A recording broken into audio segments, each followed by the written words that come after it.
The digital ghosts of a century whispered to Hana in the cool, humming dark of her archive. Her world was one of meticulous order, a fortress of servers and encoded memories buried in a sub-basement of Shinjuku. Here she was not a recluse, but a curator, a preserver. She believed data, like a Shinto spirit, held an intrinsic essence. It was her ethical duty to safeguard its truth, whether it was a forgotten poet's diary or a defunct corporation's ledger. When the man from Fenrir Consolidated arrived, his bespoke suit seemed to absorb the room's low light. Mr. Sato bowed, his smile a practiced, bloodless thing. "We have a fragment," he explained, placing a crystalline data slab on her workbench. "A proprietary algorithm from a failed subsidiary, Ouroboros. Our asset recovery requires its full retrieval. You are the best." Hana's price was high, her terms non-negotiable. Absolute solitude, no questions asked. Sato agreed too quickly. The first shiver of unease, a cold droplet in her ordered world, trickled down her spine. The Ouroboros code was a beautiful, malevolent sonnet. It didn't take long for Hana to see it. Woven into the elegant logic for high-frequency trading was a dormant strand, a set of instructions that waited not for a specific date, but for a specific, inevitable market condition. A 2.7% simultaneous dip in 3 major global indices. When that trigger fired, the code wouldn't crash. It would mimic a catastrophic system failure, initiating a self-replicating sell-off cascade that would bleed across every connected financial platform, a digital pandemic with no kill switch. It was a logic bomb, and Fenrir Consolidated didn't want it recovered, they wanted it planted. The cold droplet became an icy flood. Her archive, her sanctuary, was now a weapons factory. She was compiling her evidence, her fingers trembling over the hollow keys, when the ambient hum of her servers changed pitch. A subtle shift, inaudible to anyone else. An unauthorized intrusion, elegant and deep. They weren't waiting for her to finish the job. They were seizing her work and silencing her. Hana didn't grab a coat. She grabbed 3 encrypted data drives and her personal slab. With a voice command, she initiated Scorched Earth, a personal protocol that filled her servers with recursive noise, buying time. The door hissed open to reveal 2 men with the dead eyes of corporate enforcers.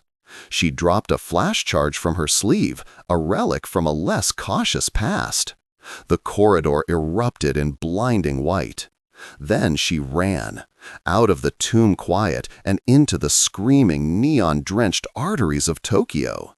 The city, once a panorama of ordered chaos, became a hunting ground. Rain-slicked streets reflected the towering advertisements, turning the world into a fractured dream of light and shadow. She could feel them in the digital substrate, their queries pinging CCTV cameras, their taps on public grid nodes. Her only lead was a ghost from the Ouroboros files, Kenji Tanaka, the algorithm's original architect, listed as deceased. But Hana, the archivist, knew the dead often left footprints in forgotten data havens. She plunged into the digital underworld, navigating proxy servers and data morgues in a cramped, steaming internet cafe in Akihabara. She found him, not dead, but hidden, a scarecrow of a man living above a ramen stall in the old city. Tanaka's eyes were hollow. "They said it was for stability," he whispered, the steam from the broth below fogging the single window of his room. "A circuit breaker. But I saw the recursion. I tried to bury it. They called it a flaw. My failure was a designed safety." "They're using me to dig it up," Hana said, the pieces snapping into place, "to complete your mistake." Tanaka nodded, a slow, weary gesture. "You cannot destroy it. Fenrir has backups. The code is the seed. The global financial infrastructure is the soil. It only needs one to be planted." The solution crystallized in Hana's mind, not as a deletion, but as in preservation, an archivist's answer. The climax played out not with guns, but with packets of data.